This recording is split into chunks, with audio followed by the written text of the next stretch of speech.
मैं हूं रहमान अजहर और अपना पसंदीदा शो देखने के लिए हमारा चैनल सब्सक्राइब करें और मजीद मालूमात के लिए बेल आइकॉन पर क्लिक करें।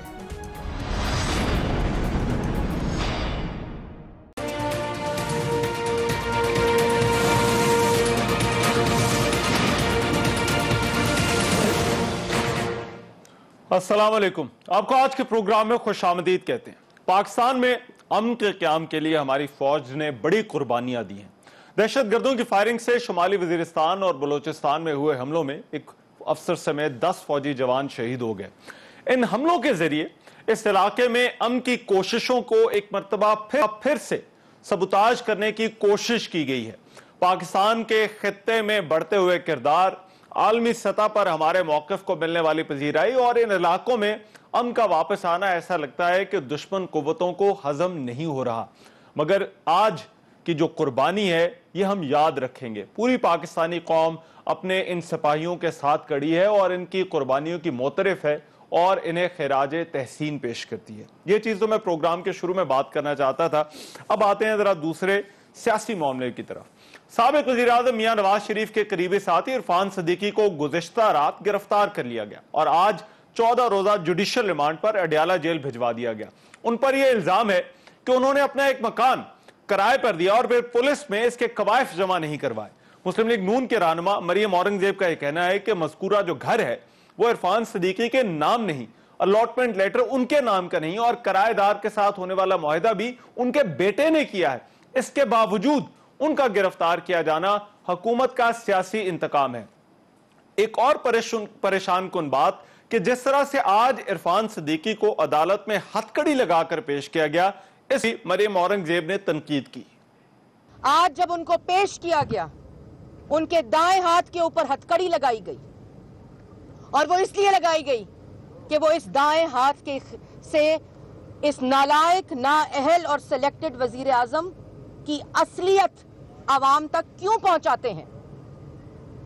एक मुसन्निफ हो, माहिर तालीम हो, उस्ताद हो, शायर हो, कॉलम निगार हो, उसके साथ ये तज़ीक, लेकिन उस्तादों को हथकड़ियां लगाने की रवायत इस हुकूमत ने रख दी है। इरफान सदीकी उम्र रसीदा हैं, सहाफ़ी हैं, मुसन्निफ हैं। मुख्तलिफ केसेस में मुअम्मर अफराद और इस तरह की जो प्रोफाइल रखने वाले अफराद को हथकड़ियों में पेश करने पर खासी तनकीद होती रही है। नैब इस तनकीद की जद में रहा जब सरगोदा यूनिवर्सिटी के चीफ एग्जीक्यूटिव ऑफिसर जावेद दौरान हिरासत इंतकाल कर गए और सोशल मीडिया पर उनकी मैयत की वो तस्वीर वायरल हुई जिसमें उनके हाथों में हथकड़ियां लगी हुई देखी जा सकती थी। पंजाब यूनिवर्सिटी के साबिक वाइस चांसलर मुजाहिद कामरान को भी दीगर असातिज़ा के साथ हथकड़ियां लगाकर एहतसाब अदालत में पेश किया गया, जिसका चीफ जस्टिस ऑफ पाकिस्तान ने नोटिस लिया था। इस वाक़े के बाद एडिशनल डीजी नैब को मुअत्तल भी कर दिया गया था और डीजी नैब ने अदालत में गलती का एतराफ करते हुए मुआफ़ी भी मांग ली थी। आज इरफान सदीकी के साथ जो कुछ हुआ, क्या ये करना जरूरी था? क्या इस्लामाबाद पुलिस के सामने ये जो केसेस जिनका मैंने जिक्र किया, ये केसेस नहीं थे? इसकी जरूरत क्या थी? रूल ऑफ लॉ या एहतसाब के अमल के लिए ये मनाजिर अच्छे हैं या नुकसानदेह? इस पर हुकूमत को सोचना चाहिए और पहले वाले वाकयात से सबक भी सीखना चाहिए। अब एक तरफ ये सियासी इंतकाम के इल्जामात हैं तो दूसरी तरफ हुकूमत ये कहती है कि रूल ऑफ लॉ है और इन सियासतदानों के साथ बिला तफरीक वही सलूक हो रहा है जो आम लोगों के साथ है। पहले सिर्फ नैब के केसेस से हुकूमत का मौकिफ था कि नैब खुद मुख्तार इदारा है, लेकिन अब इन मुकदमात और गिरफ्तारियों का दायरा कार नैब से फैल चुका है। मौजूदा हुकूमत के आने के बाद नैब केसेस का जिन सियासतदानों को सामने है उनमें शाहिद खाकान अब्बासी, शहबाज शरीफ, हमजा शहबाज, ख्वाजा साद रफीक, ख्वाजा सलमान रफीक, आसिफ अली जरदारी, फरियाल तालपुर, सिराज दुरानी और मिफ्ता इस्माइल शामिल हैं। अब हुकूमत का यह कहना है कि इन सब के खिलाफ कानून के मुताबिक कार्रवाई हो रही है। वो सियासतदान जिनके खिलाफ नैब के अलावा दीगर इदारों ने एक्शन लिया और हुकूमत का यह कहना है कि उनसे कानून के मुताबिक निपटा जा रहा है और रूल ऑफ लॉ के तहत ये कार्रवाइयां की गई हैं, उनमें राना सनाउल्लाह के खिलाफ ANF, शेख रोहेल अस्कर के खिलाफ एंटी इंक्रोचमेंट, खुरम दस्तगीर के खिलाफ एंटी इंक्रोचमेंट की कार्रवाई, चौधरी तनवीर के खिलाफ FBR ने एक्शन लिया, इसहाक डार के खिलाफ आज उनके घर पर जो है वो LDA ने कार्रवाई की और नैयद बुखारी के मकान के खिलाफ CDA ने एक्शन लिया। अपोजिशन के सियासतदान जेल में भी रूल ऑफ लॉ की बहाली की जद में आए। मियां नवाज शरीफ से एसी और टीवी की सहूलत और राना सनाउल्लाह के लिए घर से खाना और बिस्तर की सहूलत के बारे में कहा गया कि इनसे आम कैदियों जैसा सलूक होगा। इसके अलावा लाहौर में माल रोड पर जलसा करने पर शहबाज शरीफ, कमर जमान कायरा के खिलाफ मुकदमात भी पुलिस ने दर्ज किए। फैसलाबाद में जलसा करने पर मरीम नवाज के खिलाफ, कारकुनान के खिलाफ मुकदमात दर्ज हुआ और इन मुकदमात पर भी हुकूमत का मौक़िफ़ है कि ये रूल ऑफ लॉ है, जो भी कानून तोड़ेगा उसके खिलाफ कार्रवाई होगी।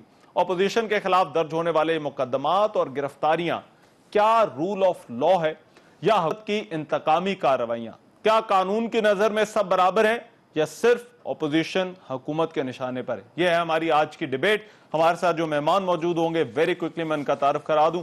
फरूख हबीब साहब हमें ज्वाइन करेंगे, पाकिस्तान तहरीक इंसाफ के रहनुमा है, वो फैसलाबाद से हमारे साथ लिंक के जरिए मौजूद होंगे। उस्मा बुखारी साहबा पाकिस्तान मुस्लिम लीग नून से ताल्लुक है, इंफॉर्मेशन सेक्रेटरी हैं पंजाब की, और साथ ही साथ नबील गबोल साहब कराची से हमारे साथ होंगे, पाकिस्तान पीपल्स पार्टी के सीनियर रहनुमा है, उनसे भी हम बात करेंगे। एक मैं मुख्तसर सी ब्रेक ले रहा हूँ और वापस आकर इस डिबेट का आगाज करेंगे कि क्या ये रूल ऑफ लॉ है या इंतकामी कार्रवाइयाँ।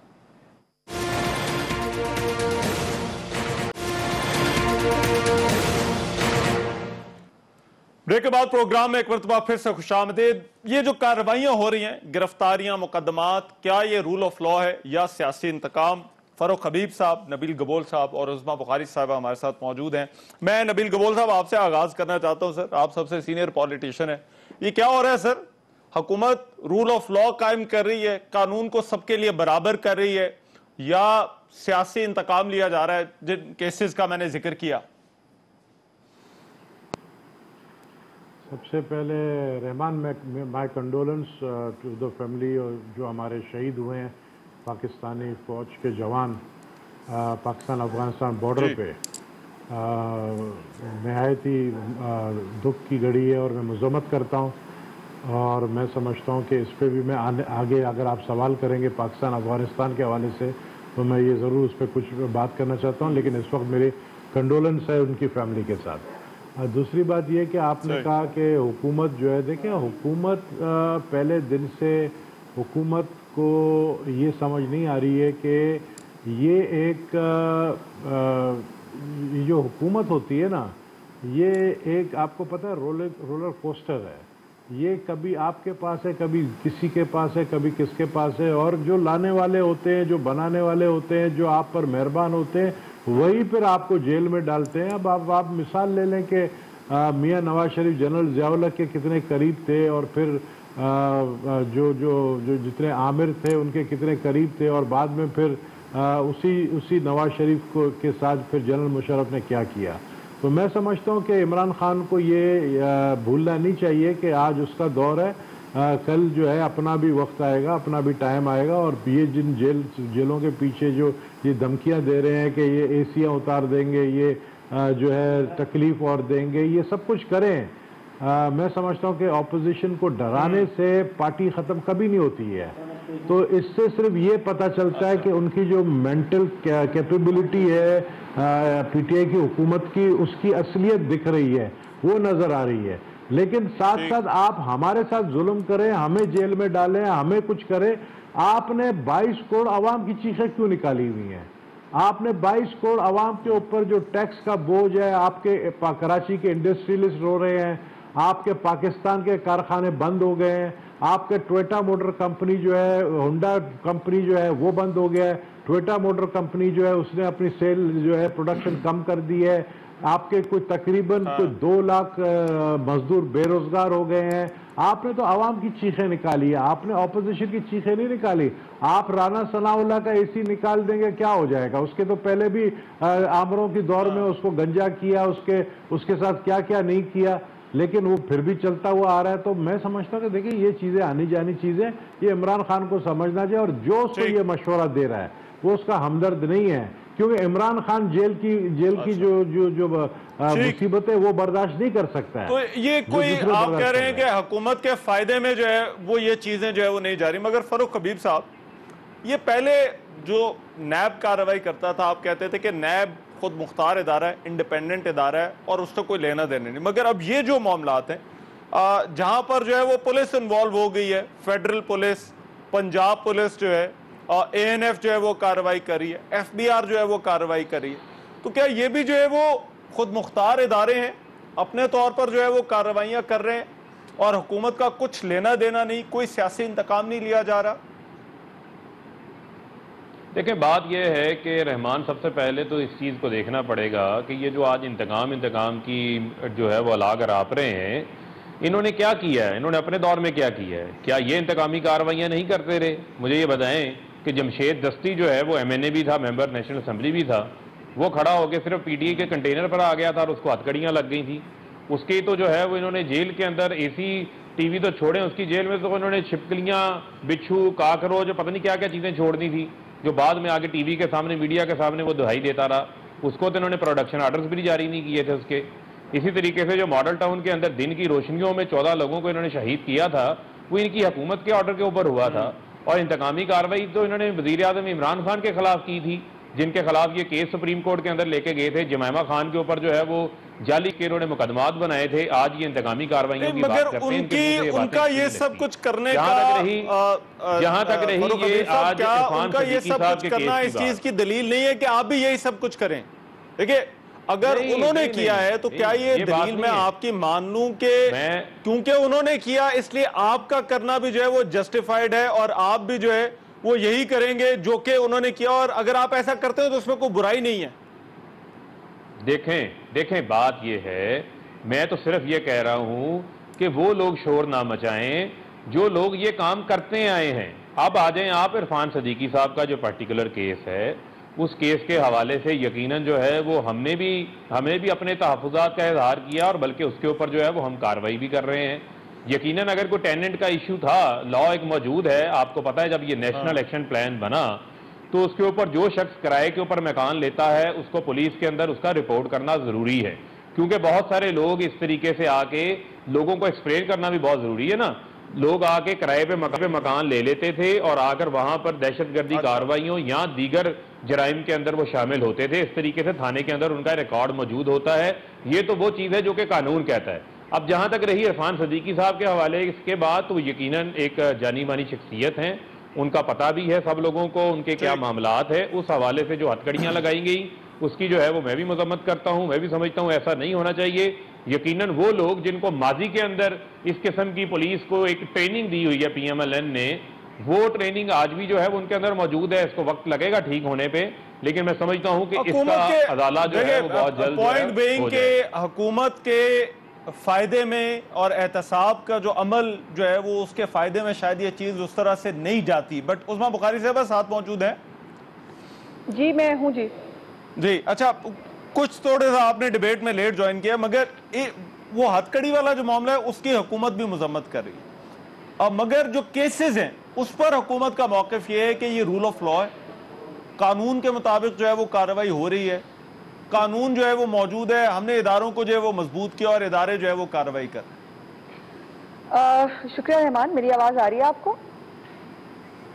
जी अच्छा, देखिए पहली तो बात यह है कि इनकी मतलब सादगी है, सादगी कह सकती हूँ, मतलब बहुत सख्त लफ्ज मैं इस्तेमाल करना नहीं चाहती। अभी हमने प्रेस कॉन्फ्रेंस की है, कल जो है लाहौर में तमाम MPs MNAs और 260 जो PMLN के वर्कर्स हैं उनके डिटेंशन ऑर्डर्स जो है 30 दिन के लिए वो जारी कर दिए गए हैं। और उसके अंदर अभी आपको याद होगा कि कल वजीरे जो गलत इतलात हैं उन्होंने कल कहा कि वो बड़ा नोटिस ले लिया है वजीर आजम ने और उन्होंने कहा है कि इनको ना रोका जाए। मतलब मुनाफकत की भी कोई इंतहा होती है, मुनाफकत की भी कोई हद होती है कि आप इतने खौफजदा हैं, आप खुद दंदनाते रहे 4 साल जो है वो गली गली मोहल्ले मोहल्ले। क्या ये बताइए, इनके छोटे से लेकर बड़े जलसे, इनकी रैलियां, इनको तमाम तरह सपोर्ट नहीं किया गया सिवाय उस लॉकडाउन के जब एक सूबा लेकर वारद हुए थे वफाक के ऊपर हमला करने। ये भी पाकिस्तान की तारीख में नहीं हुआ था, या न्याजी साहब ने, एक न्याजी ने किया था 16 दिसंबर को, दूसरा दोबारा इन्होंने करने की बात की थी। उसके अलावा ये जहां इनका दिल चाहा है, इनकी सबकी फुटेजेस मौजूद हैं, आपके पास भी मौजूद है, हमारे पास भी मौजूद है, जहाँ पे इनको जो है वो हर तरह से आज़ादी थी। उस वक्त कहते थे जमहूरियत का हुस्न है। उस वक्त पुलिस वालों को याद है ना आपको क्या हुक्म मिला करता था, तुम रियासत के मुलाजिम हो, तुम किसी के पिट्ठू ना बनो, अब क्या हो रहा है? और ये जो हमारे डिटेंशन ऑर्डर किस चक्कर में निकाले गए हैं? हमने कौन सा नक्शे अमनो आमा कर दिया? क्या पीटीवी पे हमने हमला कर दिया है, या हमने वजीर आला हाउस के अंदर हम घुस गए कल, या पंजाब असम्बली में जाके जो है वो हमने वहां पर जो है वो तोड़फोड़ कर दी? हमने किया क्या है जिसके ऊपर ये इतने खौफजदा हैं? इनके खौफ का आलम देखिए, कभी कहते हैं आवाज बंद कर दो, कभी कहते हैं इनकी शक्लें नजर ना आए, कभी इनकी रैलियां नजर ना आए। और इरफान सदीकी वाला मामला इतना सिंपल नहीं है रहमान। आप देखिए कि जो उनका डीड है, वो डीड है उनके बेटे के दरमियान और टेनेंट के दरमियान, और वो साइन हुई है 20 को, और उसपे आके कब्जा लिया है टेनेंट ने 25 को, और 30 दिन कानून के तहत उनके पास ये टाइम मौजूद है कि 30 दिन के अंदर अंदर जो है इसको रजिस्टर होना होता है। मुझे ये बताइए 6 दिन के अंदर क्या क़यामत आई है कि आपने एक 78 साल के जो इंसान है उसको आप हथकड़ियां लगाकर और आप 14 दिन का रिमांड लेकर उनको जेल भेज दिया आपने, जिसके नाम पे डीड ही नहीं है, जिनका लेना देना नहीं है उस मामले के साथ। बस उसके बाद ये आप कहें कि बड़ा मगर हमें ठीक उन्होंने ये दोनों वाकयात में हमने देखा। नबील गबोल साहब, ये ऐसा क्यों हो रहा है सर? जलसों के हवाले से भी पहले ऑपोजिशन कहती रही कि हमें रोकते रहे, फिर खान साहब ने नोटिस ले लिया और कहा कि इनको निकालने दें। ये इरफान सदीकी वाले मामले में भी यही हो रहा है। आपकी बड़ी अलैक्स लग रही है खान साहब से। ये खान साहब की ये जो पॉलिसियां हैं, खान साहब तो बड़े हमायती थे कि अगर जलसा कोई करना चाहता है तो वो करे। वजीर आजम बनने के बाद भी वो कहते रहे कि कंटेनर जो है वो मैं खुद दूंगा। अभी फिर ये सब कुछ हुकूमत क्यों कर रही है? क्यों वजीर आजम ये कर रहे हैं? देखिए, इमरान खान बड़ा बदल गया प्राइम मिनिस्टर बनने के बाद। इमरान खान का एक क्लास था। इमरान खान एक बड़ा एक स्टाइलिश बंदा हुआ करता था। इमरान खान उसको मैं प्यार से तो नहीं, मतलब उसको छेड़ता था और मैं कहता था द इंग्लिश जिगलो। वो बंदे का जो इंफॉर्मेशन की जो मिनिस्टर है, मिनिस्टर तो नहीं है, स्पेशल असिस्टेंट है, क्योंकि अनइलेक्टेड को मैं मिनिस्टर या मैं मानता भी नहीं हूँ कि स्पेशल असिस्टेंट जो इतलात की है वो बात करती है यार, वो जब मुंह खोलती है खुदा की कसम, फिर मैं इमरान खान को मैं हैरान होता हूँ कि यार तुम्हारा क्या कैलिबर था, और तुम अपने इंफॉर्मेशन एडवाइजर को देखो वो किस तरह की बातें करती है। बात यह है कि देखें, आपने कल परसों जो 25 जुलाई वाले जलसे आपने ब्लैकआउट होते हुए भी देखा। आपने देखा मीडिया ने उनको कवरेज नहीं दी, पैमरा के कहने पे, गवर्नमेंट के कहने पे। फिर आपने वो भी देखा जलसे जो सोशल मीडिया ने दिखाया। आपने कराची का जलसा देखा, तारीखी जलसा था। आपने पेशावर का, मैं खुद हैरान था, JUI का इतना बड़ा जलसा मौलाना फजल रहमान कर गया कि इमरान खान के जो अपने जो लोग थे, इमरान खान के फॉलोअर्स जिन्होंने वोट दिया, वो भी उस जलसे में पहुंच गए थे। आप कोयटा का जलसा देख लें, आप लाहौर में इनकी घबराहट देख लें, लाहौर में कि पकड़ दकड़ इन्होंने सबके ऊपर FIR काटी है, 5000 FIR काटी पीपल्स पार्टी। इसका फायदा क्या है? क्यों घबरा गए हैं ना, फायदा क्या है हुकूमत को? घबरा गए हैं, डरा नहीं है। हुकूमत को तो नुकसान है। अभी इमरान खान को कौन समझाए? देखे, इमरान खान के जो अपने PTI के लोग थे वो तो बहुत गिने चुके बचे हुए हैं। वो हैं कितने? बाकी तो सारे जो है दूसरी जमातों से आए, नए नए लोग आए, वो उसको मशवरे नहीं सही देते हैं। इमरान खान का जो असल PTI है, वो असल PTI तो कहीं नजर नहीं आ रहा है। तो इमरान खान के जो अभी जो मौजूदा एडवाइजर है या जो मौजूदा लोग हैं, आप चौधरी फवाद कहता है कि टिकट कटाओ, लैंड बनाओ और चांद पर ले जाऊंगा तुम लोगों को अगले साल। यानी ये सटिया गए क्या है? इनकी अकल किधर चली गई है? ये लोगों को चांद पे ले जा रहे हैं। लोग यहाँ भूखे मर रहे हैं और आप लोगों को चांद पे ले जा रहे हैं। ओ भाई, लोग क्यों नहीं लेके जा सकते? क्यों नहीं लेके जा सकते? अरे नबील भाई, क्यों नहीं लेके जा सकते? लोग भूखे मर रहे हैं भाई। पहले जिनकी भूख है वो तो भूख, उनकी प्यास तो मिटाओ, उनकी भूख तो मिटाओ। जो लोगों को आपने नौकरियों से निकाला उनको नौकरियां तो दिलाओ। आपने वादा किया था मैं 1 करोड़ नौकरी दूंगा। अभी तक आप मुझे बता दें आपने 1 नौकरी दी है, सिवाय ये जो बंदा है नई मुल्क के बांजे को डायरेक्टर नादरा बनाने की, और जो 1 2 4 और लोगों की आपने आम लोगों को नौकरी दी है। एक मिनट दें जरा मुझे, घर बना के 1 मिनट दें जरा मुझे। मैं ले फरूक हबीब साहब, ये क्या फायदा है हुकूमत को? हुकूमत को देखे, ये ऑप्टिक्स की अगर मैं बात करूं, ये मुकदमात, FIR, लोगों की पकड़ धकड़, और ये आपको भी मालूम है कि किसी भी हुकूमत के लिए, और जब आप लोग भी जलसे निकालते थे उस वक्त हम PMLN वालों को कहते थे कि ये क्या कर रहे हैं, तो आपको भी ये मालूम है कि ये हुकूमत के लिए क्या कोई अच्छी बात है ये तमाम की तमाम चीजें होना? देखें बात ये है रहमान, आपके इल्म में भी है, बाकी लोगों के भी इल्म में है। मैं बैठा हूँ, मेरे पे 5-7 ATA की FIR जो हैं वो मेरे पे काटी गई, वो आज भी FIR मौजूद हैं। मैं अपना जमहूरी हक इस्तेमाल करके जो है ना वो एहतजाज कर रहा था, ठीक है। हमारा कारकुन जो है वो हक नवाज मल्टीपुल के ऊपर सीधा राना सनाउल्लाह ने जो है वो गोलियां मरवा के उसको शहीद किया। बल्दियाती इलेक्शन के अंदर 4 कारकुन हमारे और शहीद किए, उनकी 5 लाशें तो मैंने अपने कंधों पे उठाई हैं पिछले 5 साल में, ठीक है। ये कहते हैं जनाब हमने तो इनको कुछ कहा ही नहीं था। और भाई आपने तो हमारे घरों की दीवारें फैलांगी, आपने दरवाजे चादर और 4 दीवारी का तकद्दुस पामाल किया। आप लोग इस पर बात ना करें, मैं तो इनको कहता हूँ अब आ जाएं आप बात इनके जलसों की, जलसियों की, रैलियों की, हमें उस पर कोई एतराज नहीं है। जो करना चाहता है कर लें।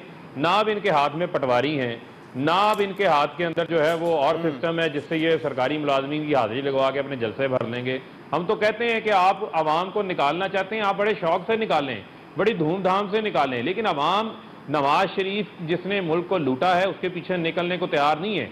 जब ये बात करते हैं मुल्क की 22 करोड़ आवाम की चीखें निकली हुई हैं, ये 22 करोड़ आवाम की चीखें नहीं निकली हुई, ये जो 22 खानदान हैं जो इस सियासी नेक्सस के अंदर जिन्होंने फायदा उठाया है, ये उनकी चीखें निकली हुई हैं। ये जब अवाम की बात करते हैं तो उसका मतलब होता है आसिफ अली जरदारी, उसका मतलब होता है फरयाल तालपुर, उसका मतलब होता है हमजा शहबाज, शहबाज शरीफ, नवाज शरीफ। अवाम के साथ इनको अगर कोई लेना देना होता तो आम इंतखाबात के अंदर अवाम इनको इस तरह मुस्तरद ना करते। मैं जलसों वाली बात बाद में करते हैं, मगर ये जो मेरा पॉइंट ये था कि ये जो इदारे, जो दूसरे इदारे जो है फरूक हबीब साहब, मेरा पॉइंट ये था कि ये जो दूसरे इदारे हैं, ANF हो गया, FBR हो गया, नैब के बारे में तो आप कहते थे कि ये जो है वो इंडिपेंडेंट इदारे। मैं जरा इसका जवाब लेता हूँ, ये जो इनकी कार्रवाइयां हैं इस पर जो उस्मा बुखारी साहबा क्या कहती हैं। मैं एक ब्रेक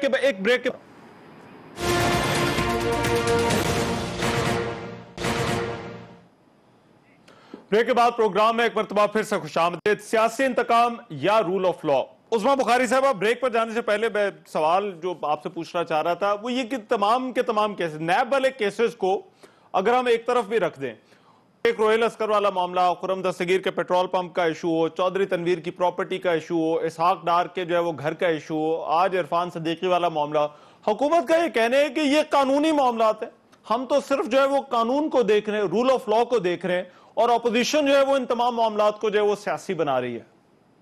देखिए मतलब क्या इसके ऊपर क्या कहें, मुझे ये बताएं कानून का दाखिला जो है वो अलीमाबाजी के लिए क्यों मना है?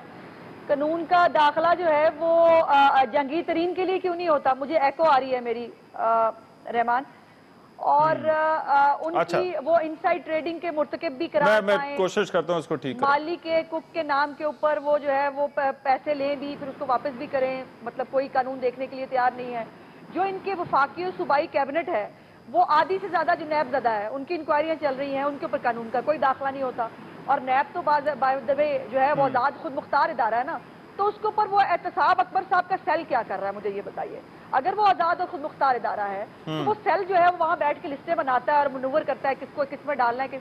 तमाम इदारे जो है, इतना बुज़दिल वजीर आजम है, ये इतना बुज़दिल हुक्मरान। जाहिर है जब आप चोर दरवाजे से आते हैं तो चूंकि आपके साथ अवाम की वो ताकत नहीं होती, तो फिर यही होता है जो इस वक्त हो रहा है कि ये हर एक तरह जो भी नून लीग से जिसका ताल्लुक है उसके लिए कोई बकरी चोरी मिलती है, कोई उसके ऊपर हीरोइन डालनी मिलती है, कोई उसके ऊपर किराएदारी का मामला मिलता है। मतलब आप एक से एक केस निकालिए मेरिट के ऊपर। अब जो राना सनाउल्लाह वाला केस है उसके ऊपर आज तक मुझे ये बताइए कोई शवाहिद जो है वो ये इकट्ठे नहीं कर सके। चालान के ऊपर डांटा जब पिछली डेट के ऊपर अदालत ने, और वो मसूद साहब जो है वो जज साहब 3 साल के लिए अपॉइंट हुए थे, उनकी बड़ी अच्छी क्रेडिबिलिटी थी और आज तक जितने भी केसेस हैं ड्रग्स कोर्ट के हवाले से वही देखते थे। उन्होंने चालान के ऊपर डांटा ANF को और अगले दिन जो है वो उनको ट्रांसफर कर दिया गया। उन्होंने कहा कि आपकी इंटीग्रिटी पे आप जो है ना आपकी डिसऑनेस्टी है आपके अंदर, हम आपको ट्रांसफर कर रहे हैं। ये मामलात हैं कि तमाम इदारे जो हैं, और फिर यह है कि वजीर दाखिला जब खुद आके कहे कि मैं जो है वो बाहर ना निकलना, अपोजिशन में छितरौल करूंगा, फिर वो जो है वो जर्नलिस्ट को कहे कि मैं एक ऐसी फोर्स बना रहा हूं तुम्हें वहां ले जाऊंगा जहां पता नहीं चलेगा, तो अभी भी आपको नजर नहीं आ रहा ये मुशर्रफ की टीम नंबर 2 है।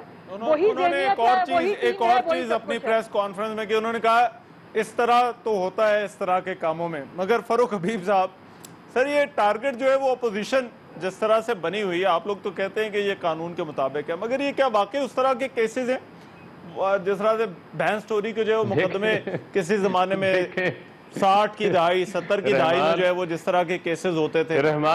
रहमान आपने सुना होगा कि चोर मचाए शोर। ये लोग पता क्या कहते हैं, ये कहते हैं अभी ACTV की बात कर रहे हैं। देखें, ये कहते हैं कि छोटी चोरी को तो ये डिस्करेज करते हैं। ये कहते हैं छोटा चोर मुल्क में होना ही नहीं चाहिए, हमारे जैसे बड़े बड़े चोर होने चाहिए जिन्होंने अरबों खरबों के जो है वो डाके मारे हैं। मुझे आप ये चीज बता दें कि ये कौन सा कारोबार था कि जो नवाज शरीफ के बच्चों ने किया 18 साल की उम्र में, कि आज भी मरियम नवाज के वो 4 फ्लैट साबित हो गए हैं जो इनके नाम के ऊपर है, जिनके ऊपर इनको कन्विक्शन हुई है। ठीक है, ये बड़ी बात करते हैं जो अनाब हमारे खिलाफ इंतकामी कार्रवाइयां हो रही हैं। कौन सी इंतकामी कार्रवाइयां हो रही हैं? कोई एक मुकदमा बता दें। शायद खकान अब्बासी के खिलाफ क्या हमने मुकदमा बनाए हैं? नवाज शरीफ के खिलाफ क्या हमने मुकदमा बनाए हैं? ये आसिफ अली जरदारी के खिलाफ ये जो मनी लॉन्ड्रिंग के बाकी सब चीजें छोड़े, ये FIR तो आपने किए ना, ये लाहौर के जलसे वाली और फैसलाबाद के जलसे वाली, ये तो FIR तो पंजाब पुलिस की है ना भाई। देखें रहमान, बात ये है कि जब आप खिलाफे कानून काम करते हैं उसके ऊपर जो है वो कानून हरकत के अंदर आता है ना। इन्होंने बगैर इजाजत के जो है वो काम किया, FIR दर्ज हुई है, वो एक प्रोसीजरल एक्टिविटी है, उसके ऊपर जो है वो कानून ने अपना रास्ता अख्तियार किया। क्या इनको जो है वो मौके के ऊपर इनके ऊपर किसी जगह पे कोई रबड़ की गोलियां चली हैं? क्या कोई सीधी गोलियां चली हैं इनके ऊपर? आप बता दें। जो जुल्म ये करते रहे, ये तो जिस तरह इंडियन फोर्स कश्मीर के अंदर पैलेट्स गन चलाती हैं, वो चलाएं ना वीडियोस जो इन्होंने हमारे ऊपर चलाई हुई हैं। किसी जगह पर आंसू गैस का एक शेल चला है? इन्होंने कभी देखा ही कुछ नहीं है, इन्होंने पहले ही रोना धोना शुरू किया हुआ है। दूसरी बात यह है कि ये फिर इनको इनका माजी याद करवाना पड़ता है। आपने कहा खुरम दस्तगीर का पंप, और भाई खुरम दस्तगीर का पंप जो है वो इन्हीं के दौर के अंदर स्टेट लैंड के ऊपर, रास्ते के ऊपर बना हुआ था। आज मैं गुजरांवाला से उस दिन गुजरा हूं, आप भी गुजरांवाला से गुजरते होंगे, GT रोड से, सुकून से वो रास्ता खुला हो गया, लोगों की गाड़ियां जो है वहां से गुजर रही हैं। पहले कानून इनका ताबे होता था बादशाह सलामत का, अब कानून इदारे अपने तौर पर काम कर रहे हैं। अगर कोई स्टेट लैंड, अगर कोई गैस चोरी कर रहा हो तो उसके खिलाफ क्या कार्रवाई ना हो? अब हमने तो नहीं गैस चोरी के केसेस बनाने, जो बिजली चोरी कर रहे हैं। ठीक है, इस मगर बिजली का सर्कल एक मिनट सर, मुझे वजह से, गैस चोरी की वजह से ये तमाम तर मामलात इनके दौर के अंदर होते हैं। आप कर ले, मैं फिर जरा नबील कबूल साहब की तरफ जरा जा रहा हूं। आज अगर इदारे काम कर रहे हैं, एक मिनट दे दे, काम करने दें, अदारों को आगे बढ़ने दें। अमलदारी हो गई है कानून की, आप ये कह रहे हैं अमलदारी होगी। जी उस्मा साहब आप जरा कर लें बात, फिर मैं नबील कबूल साहब की तरफ जाता हूं। ये बड़ी मजेदार बात है कि इस मुल्क में जो ज़कात चोर है, जो खैरात चोर है, जो चीनी माफिया है, जो इस मुल्क में कब्जा ग्रुप है, वो सारे इस मुल्क के हुक्मरान जो है वो अच्छे हैं। लेकिन जिन्होंने इस मुल्क की खिदमत की है, जिन्होंने आपने 1 अरब रुपया शहबाज शरीफ की शुगर मिलों ने किसानों का देना, पहले वो दें। बहुत कुछ दिया है, वो सब गलत है। रहमान इससे पूछे 1 अरब रुपया कब देगी रमजान शुगर मिल, शहबाज शरीफ की जो शुगर मिले? इमरान खान साहब जो किसानों का 1 अरब रुपया तो अदा कर दें। अमेरिका के अंदर बिन लादेन के बारे में जो लेके बैठे हुए हैं आप, वो कब अदा करेंगे? चनेौड़ के तमाम किसान जो है वो दहाइयां दे रहे हैं। एक करके कर लें बात। हमारा 1 अरब रुपया बकाया अदा करना, वो अदा कर दें। वो कब करेंगे अदा? पार्लियामेंट को ब्रीफिंग दी 100% रख थी, वो अदा करने आप चीनी माफिया कह रही हैं। ठीक है, मैं नबील कबूल साहब एटॉमिक पावर अपनी रोल बैक कर देंगे। आपको ये जुर्रत किसने दी? आपको ये इख्तियार मैं नबील कबूल साहब, आप एटॉमिक पावर वाली रोल बैक नबील कबूल साहब PTI कहती है चोरी करके आप आए और आप एटॉमिक पावर की बात F-16 की तकनीकी इमदाद भी आ गई है वजीर आजम के दौरे के बाद, जो आपने बंद करवाई हुई थी। अमेरिका का कामयाब दौरा रहा है। बुखारी साहब एक मिनट दे दे जरा। ये 5 करोड़ में अमेरिका का दौरा करके आए, अमलदारी होगी $50,000 में करके आए। क्या आपको वाकई कानून की अमलदारी जो है वो नजर आ रही है नबील कबूल साहब? भाई अभी ये बार बार बैठकर चोर चोर कहते हैं, पहले तो इनसे पूछा जाए चोर बोल किसको रहे हैं। मतलब ये जो अभी बार बार फरूख हबीब की मैं 2-4 दिनों से नोट कर रहा हूँ कि ये जो है बदतमीजी से ये बातें कर रहे हैं, चोर चोर बोल रहे हैं। अगर मैं इनकी हकीकत खोलूं कि फैसलाबाद में जब ये कॉलेज में थे और स्कूल में थे, उस वक्त ये व्हील कैप चोरियां करते थे, उस वक्त जो है ये खुद जो है जाती हमले ना करें, जातियात पर ना है। इनसे पूछे चोर किसको बोल रहे हैं, इनसे पूछे चोर किसको बोला है, मारने का शौक बार बार चोर बोल रहे हैं, बार बार चोर बोल रहे हैं, बार बार चोर बोल रहे हैं। आप बताओ आप चोर किसको बोल रहे हैं, आप किससे चोर बोल रहे हैं, आप मुझे बताएं। प्रॉपर्टियां बनाई हुई हैं आप चोर, वो भी बता दें, चोर किसको बोल रहे हैं, आप बताएं। आप चोर किसको बता रहे हैं, आप तो आप चोर किसको बता रहे हैं, आप ओ भाई मेरे, ओ भाई मेरे, सबसे बड़े चोर तो तुम हो, सबसे बड़े चोर तो तुम हो, 6,000 वोट, सबसे बड़े चोर तुम हो, आज सबसे बड़े चोर तुम हो, इसलिए चोर हो तुम, क्योंकि तुम्हारी चोरी पकड़ी गई है, तुम व्हील कैप चोरी करते थे, तुम व्हील कैप चोरी करते थे, तुम्हारे पूरा खानदान चोर था, तुम व्हील कैप चोरी करते थे। ऐसे नहीं चलेगा, ऐसे नहीं चलेगा। आप दोनों खबरदार, आपने मैंने पहले भी गुजारिश की है, नबील गबोल साहब आपसे भी, फरूक कबीर साहब आपसे भी, आप खबरदार चोर लियाड़ी का बेड़ा गर्क आपने कर दिया, पकड़ के आज लियाड़ी से बिलावल भुट्टो आपकी वजह से मैं तुम्हारी भी बेड़ा गर्क, हमारा एक कारकुन शकूर शायद तुम्हारा भी बेड़ा, आप आगे मुझे दर्श देंगे, मैं आप आगे एक सियासी वर्कर को दर्श देंगे, नबील गबोल साहब, फरूक कबीर साहब, चोरी कर मैं दोनों से रिक्वेस्ट करूंगा, शेर अली को दुआ दो, आप शेर अली को दो, जिसकी वजह से आप जीते हो। आप अपना बताएं। आप बात करें जातियात पर ना है, जातियात पर ना है। मैं आप दोनों से जरा गुजारिश करूंगा, मुझे एक ब्रेक लेने दें, मैं जरा ब्रेक के बाद चाहूंगा जरा वापस आए तो फिर हम जरा कुछ बात आगे चला सकें।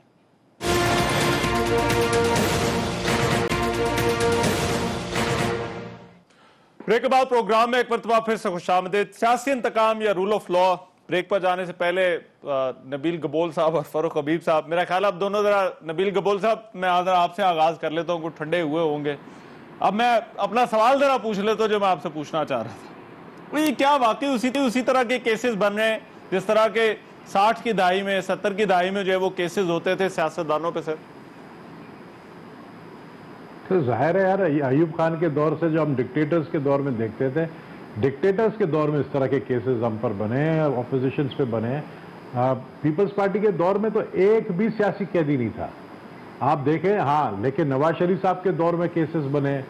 अब नवाज शरीफ साहब के दौर में जो केसेस बने, अब ये आप बोलेंगे जी आप लोग फिर दोनों शीरो शक्कर हो गए हैं, वो एक अलग टॉपिक है।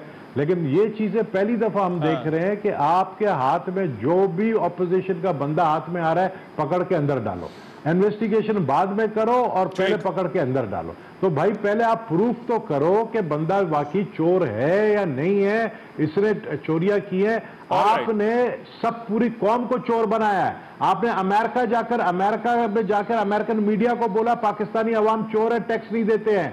अरे भाई, आप एक सिगरेट पीते हैं आप टैक्स देते हैं, एक कोका कोला पीते हैं आप टैक्स देते हैं, इमरान खान एक कोक पीता है वो टैक्स देता है। बात यह है कि हर चीज में तो टैक्स है, सांस लेने में टैक्स है, ऑक्सीजन पे टैक्स है। अब तो जो है उसके ऊपर अब तो कफनों पे भी टैक्स लगा दिया गया है, कब्रों पे भी टैक्स लगा दिया गया है। तो पाकिस्तानी कौम को ये दैट इज रॉन्ग। केसेस वाले इशू पे जरा वापस आना चाह रहा हूं। उस्मा बुखारी साहब, मैं इस बहस को समेटना है, और वो एक चीज जो बार बार जो है वो उठाई जा रही है कि ये ट्रेंड जो है ये आपके सेट किए हुए हैं। आपके पास मॉरल ग्राउंड नहीं है कि आप हुकूमत को इस नुक्ते पर जो है वो कह सकें कि ये केसेस जो है वो क्यों बन रहे हैं, क्योंकि जब आपका वक्त था तो आप लोग भी यही करते रहे थे, इसी तरह से केसेस बनाते रहे थे। देखिए, हमने जो भी किया उसके ऊपर हमने उसकी तलाफी की, हमने उसको कौम के सामने एक्सेप्ट किया कि 80-90 की दुहाई में हम जो एक दूसरे के खिलाफ पीपल्स पार्टी नून लीग करती रही, हमने सीखा ना, उससे सीख क्या मिसाल के जमहूरियत ऐसे तो नहीं हो गया था। हमने एक दूसरे से माफी मांगी और कहा कि ये नहीं होगा। लेकिन बात ये तो नया पाकिस्तान है ना, ये तो फरिश्तों की हुकूमत है ना, आप इसके बारे में बात करें। अब ये अजीब बात है कि आपका क्या ख्याल है, इमरान खान साहब की जिंदगी पूरी, उनकी पूरी सियासत, उसके ऊपर कुछ कंट्रोवर्शियल नहीं है क्या? उनके ऊपर जो है वो बात नहीं हो सकती थी क्या? उनके खिलाफ इस तरह से कोर्ट में नहीं जाया जा सकता था? मैं बिल्कुल गबोल साहब की इस बात से एग्री करती हूँ। चोर डाकू के नैरेटिव में आप अपनी परफॉर्मेंस नहीं छुपा पाएंगे। देखिए, आप इल्जाम तो लगा लेते नवाज शरीफ के ऊपर, वो जेल तो काट रहे हैं आज तक, और आपके ज़र्फ का आलम यह है कि इमरान खान जाते हैं अमेरिका, जाके कहते हैं एसी और वो उतरवा लूंगा। आपने कॉर्बोर पे निकलवाने थे, आप तो एसी और उसके ऊपर आ गए, और एसी उनकी मर्जी से नहीं लगा। डॉक्टर्स के रिकमेंडेशन पे लगा था। उन्होंने कहा इनको इनके लिए टेम्परेचर मेंटेन होना चाहिए। एक आखिरी लफ्ज कहना चाहती हूँ कि ये जो नैरेटिव इन्होंने सेट किया है ना मुल्क के अंदर, इनका ये बहुत उसमें कामयाब हो रहे हैं। देखिए ना, हम इनके बारे में कल इंसुलिन की कीमत में इजाफा हुआ है, ब्लड प्रेशर की कीमतों दवाई में इजाफा हुआ है, उस पर बात नहीं हो रही। रोटी और नान जो है उसकी कीमत कहाँ पहुंच गई, आम आदमी की बिजली और गैस जो है वो कहाँ पहुंच गई। फारूक हबीब साहब, क्या ये सारे केसेस नवाज शरीफ के ऊपर इल्जाम लगाने के काबिल नहीं रहे, ऑपोजिशन को बनाते हैं और ये सब कुछ कहना, ये तमाम के तमाम जो केसेस हैं ये सिर्फ और सिर्फ इसी वजह से परफॉर्मेंस नहीं है। वीडियो का फॉरेंसिक कराए ना, जवाब मिल जाएगा। फारूक हबीब साहब देखें बात यह है कि बहुत अच्छी बात होती है, वो कहते हैं ना ऐसी सादगी पे कौन ना मर जाए या खुदा। मसला ये है इन लोगों का कि ये जो केसेस की आज गर्दान इन्होंने पड़ी हुई है, हमारी तो सिंपल गुजारिश ये है, ये कहते हैं नवाज शरीफ के ऊपर इल्ज़ाम नहीं बता सके आप, जो है वो नवाज शरीफ की बेगुनाही में मनी ट्रेल नहीं बता सके आप, जो है वो कैलबरी फंड की झूठी डीड आपने जमा करा दी, आप वो ठीक नहीं कर सके आज तक। ये तमाम तरह हक़ाइक़ तो आपने बताने थे। जहां तक रही बात इंतकामी कार्रवाइयों की या दूसरे मामलात की, मैं समझता हूं कि जहां पर कानून हाथ में लिया जाएगा उसके अंदर कानून अपना रास्ता खुद इख्तियार करेगा। जहां तक ये जमहूरी रवायात के अंदर रह के एहतजाज करेंगे, ये एहतजाज करें, हमें उसके एहतजाज के ऊपर जो है वो कोई एतराज नहीं। देखें हमारा धरना जो है वो 126 दिन का धरना पुरअमन धरना था, 126 दिन का धरना पुरअमन धरना था। और आप अपने वजीर दाखिला उस वक्त चौधरी निसार साहब से पूछें, चौधरी निसार से उस वक्त के वजीर दाखिला से पूछें आप तो नए पाकिस्तान हम तो आपको कहते हैं कि आप एहतजाज करें, आप एहतजाज करना ही नहीं चाहते क्योंकि आप तो लोग निकल ही रहे। फैसलाबाद में आप लाहौर में जलसा की, लाहौर में शहबाज शरीफ 3 घंटे निकले। आप लोग अपनी बेचैनी को वो हुकूमत पे तो गुस्सा ना निकाले। अगर आवाम अगर नहीं रहा तो फिर आप पर्चे गिरफ्तारियां, ये तो आपको पाकिस्तान की ठीक है नबील कबूल साहब और मिसाके जमहूरियत के बाद आपने मजाके जमहूरियत एक दूसरे को सड़कों पे घसीटने की बात करते रहे आप। वो मिसाके जमहूरियत तो खत्म हो गया था, मिसाके जमहूरियत तो खत्म नहीं हो गया था। और चले मैं नबील कबूल साहब सर फाइनल कमेंट दे दें, खत्म करें। ये बहुत ज्यादा जो है वो आगे जा सकते फाइनल कमाल है जी। फाइनल कमेंट्स में ये देगा अभी पहले तो मैं भी सोचता था कि रियाम खान की जो किताब है उसमें शायद मैं नहीं समझता हूँ कि कुछ सच्चाई होगी, लेकिन अब इनकी करतूतों से पता चल गया कि रियाम खान ने जो कुछ लिखा है वो बिल्कुल सही लिखा है। मैं सिर्फ इतना कहूंगा, बहुत शुक्रिया नबील कबूल साहब, वक्त आनी जानी चाहिए। बहुत शुक्रिया हबीब साहब, आपका बहुत शुक्रिया। उज़मा बुखारी साहबा आपका बहुत शुक्रिया। आज के प्रोग्राम से इतना इजाजत दीजिए, अल्लाह ने के बाद।